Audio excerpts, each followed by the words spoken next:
लोलाब के नौजवान की बात करते हैं, उस नौजवान की बात करते हैं जो साइकिल पर सवार होकर मुक़द्दस सफ़र की तरफ रवा दवा हैं, सऊदी अरब की तरफ रवा दवा हैं, जहां पर वो उम्रा की अदायगी करेंगे। और आपको बता दें कि चंद दिन पहले परवेज़ अपने घर से इस सफ़र के लिए निकला है, अनंतनाग को पहुंच गया है, जहां अनंतनाग पहुंचने पर उनका वहां पर शानदार इस्तकबाल किया गया। ये मुक़द्दस सफ़र 8 ममालिक से गुजरकर वो सऊदी अरब पहुंचेंगे, वहां पर उम्रा की अदायगी करेंगे। लेकिन जम्मू कश्मीर से ये वाहिद और पहला ऐसा नौजवान होगा जो साइकिल पर सवार होकर उम्रा की सआदत हासिल करेंगे। परवेज़ की सलामती और कामयाबी के लिए हर तरह से दुआएं की जा रही है। वादी लोलाब के दिवर इलाके से ताल्लुक़ रखने वाले नौजवान परवेज़ अहमद साइकिल पर उम्रा की अदायगी के लिए मुक़द्दस सफ़र पर रवाना दवा हैं। परवेज़ चंद रोज़ कबल अपने आबाई इलाके दिवर से साइकिल पर रवाना हुए थे और अब अनंतनाग को पहुँच गए हैं। लगभग अब तक 200 किलोमीटर का सफ़र उन्होंने साइकिल पर तय किया है। अनंतनाग पहुँचने पर मकामी लोगों ने उनका वालिहाना इस्तकबाल किया और उनके जज्बा ईमानी को सराहा। इस मौके पर लोगों ने कहा कि परवेज़ का इस सफ़र न सिर्फ काबिल तहसीन है बल्कि नौजवानों के लिए भी एक मिसाल है। मकामी अफराद ने परवेज़ से अपील की कि वो खाना काबा पहुँचकर उनके साथ साथ पूरी उम्मत मुस्लिमा के लिए खुशूसी दुआएं करें।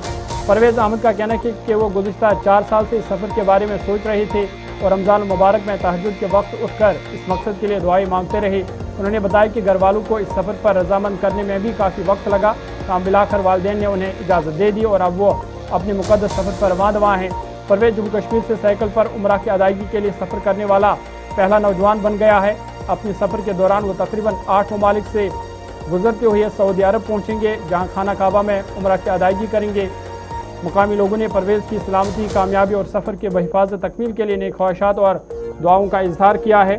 और परवेज़ का मानना है कि जब वो घर से निकला था तो उन्हें ये उम्मीद नहीं थी कि लोगों से जिस तरीके से उनको प्यार मिल रहा है, जिस रास्ते से भी गुजर रहे हैं वहाँ पर लोगों का प्यार उनको भरपूर मिल रहा है, उनका इस्तकबाल किया जा रहा है और अब वो इस सफ़र पर रवाना दवा हैं। उम्मीद और हमारी भी दुआ यही है कि कामयाबी के साथ वो इस सफ़र को मुकम्मल करे।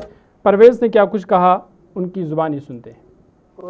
मैं बहुत शुक्रगुज़ार हूँ अनंतनाग के लोगों का। मैंने ये सोचा नहीं था मेरा इतना अच्छे तरीके से इस्तकबाल होगा। बाकी इंशाअल्लाह अनंतनाग के लोगों से यही इल्तिजा की जाती है कि मेरे हक़ में दुआ करें ताकि मेरा जो ये सफ़र है वो बआसानी से तय होना चाहिए।